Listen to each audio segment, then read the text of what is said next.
Dionysos et les pirates Tyréniens.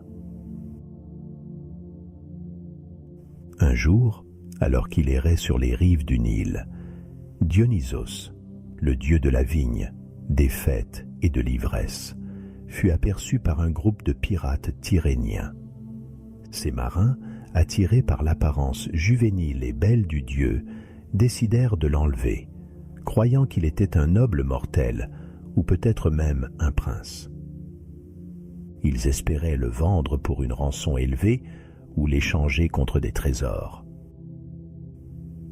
Dionysos, pourtant, ne se débattit pas lorsqu'ils l'emmenèrent.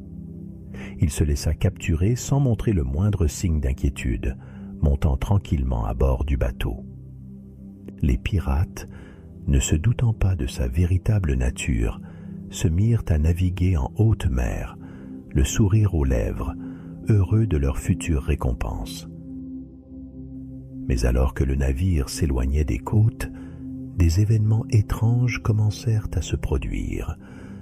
Les cordes qui liaient Dionysos tombèrent mystérieusement, incapables de retenir ses poignets.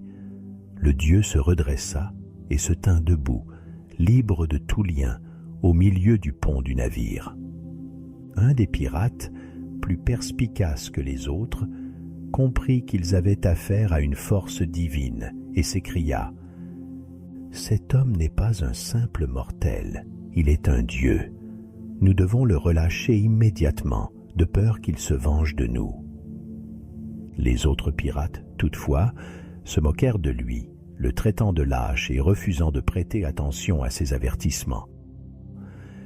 C'est alors que la punition de Dionysos commença. Le dieu, sans un mot, fit apparaître des vignes luxuriantes et des lierres qui jaillirent du pont du navire, s'enroulant autour des mâts, des rames et des bords du bateau.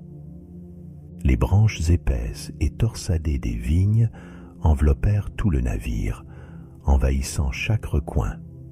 Des grappes de raisins mûrs pendaient des branches, embaumant l'air d'un parfum sucré et lourd. Puis, des visions d'animaux étranges commencèrent à apparaître. Des lions et des panthères surgirent du rien, leurs rugissements remplissant le navire d'une terreur sauvage. Ces bêtes, créations de Dionysos, avancèrent lentement vers les pirates, les fixant de leurs yeux perçants, menaçants et implacables. Les marins, saisis de peur, se mirent à crier et à supplier le dieu pour leur vie. La panique les envahit, et, pris d'une terreur indicible, ils se jetèrent par-dessus bord pour échapper aux bêtes féroces et aux lianes étouffantes. Alors qu'ils plongeaient dans la mer, Dionysos opéra un autre de ses miracles. Les pirates furent transformés en dauphins, condamnés à nager dans les eaux pour l'éternité.